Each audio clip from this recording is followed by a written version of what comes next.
Alright, tubers, today I want to talk about what stacks and queues are and how they work. Queue.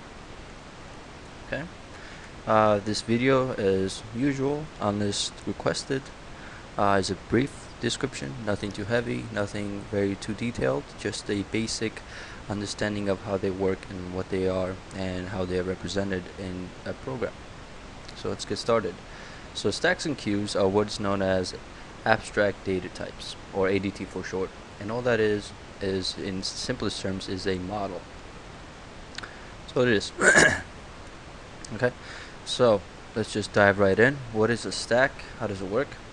Well, imagine you were working in a restaurant and you were washing dishes, and you were to, after you have washed the dish, you were to place it on on the top, and then the next dish you washed, you place that one on top of the previous dish, and so on until you have a stack of dishes.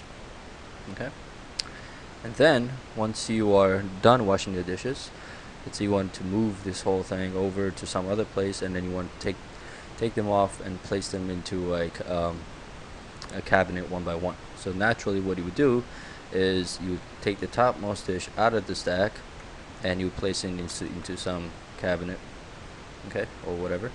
So this is also an operation called last in, first out algorithm, or abstract data type, which is equivalent to, well, that's a wrong sign to use, which is a LIFO for short.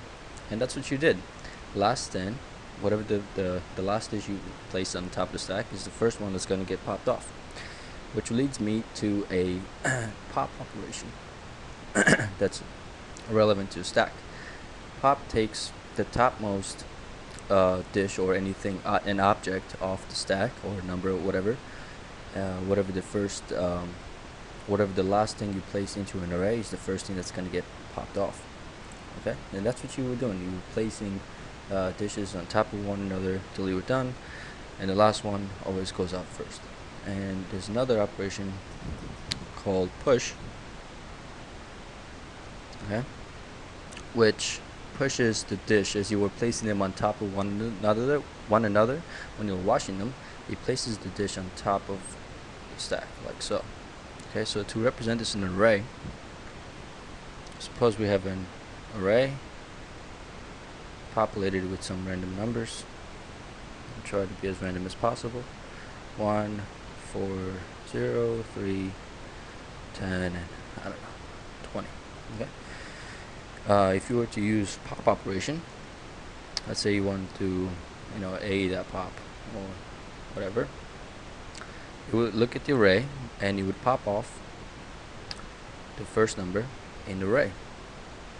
This one will be popped off the array. Okay, and if you were to push, now look at what happens when you use a push operation.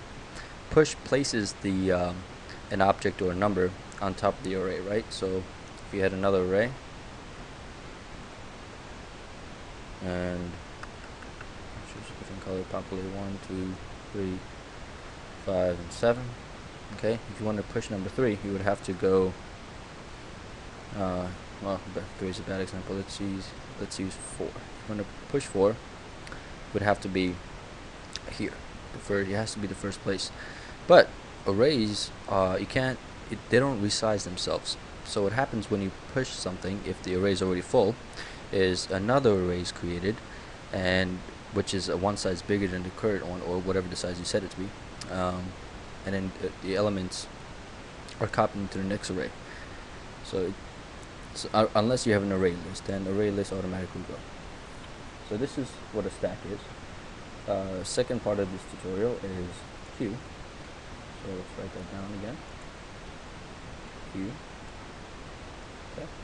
And queue is just like a stack, where it's analogous to the meaning of the word in everyday life. So imagine you're in a store and there's a line. Let's switch up the colors. There's a line. Okay, can't see that one. Of people. Oh, come on. There we go. Pink. there's a line of people in the store waiting to be checked out.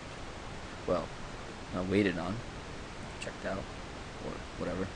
And there's a counter here, and we have a cashier waiting on these people.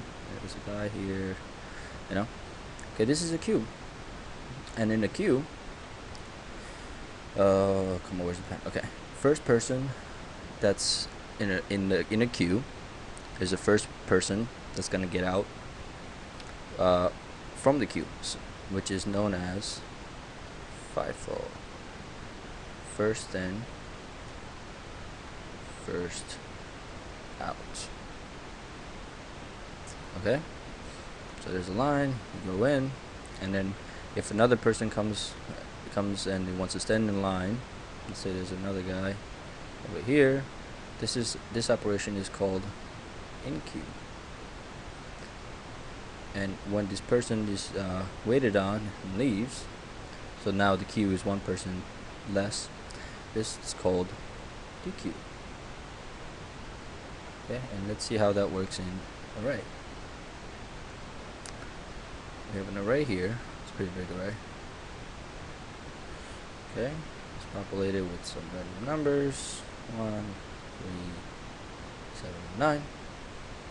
If I was to, and let's say this is index 1, 0, 1, 2, 3, 4, 5. If I was to enqueue a number onto an array, which is standing the line, okay, last person to stand in the line.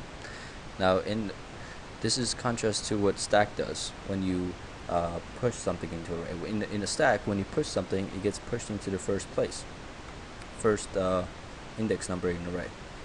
However, in the queue, when you enqueue something, okay, it gets pushed to the last spot in the array. Alright, so if you were to push number 10 here, imagine you have a room here. If there was an empty space at index number 6, you would push 10 at the very end of the array. And to DQ, so this is analogous to the line over here. Well, DQ, this is whoever's first in line is the first person that's going to be DQ'd.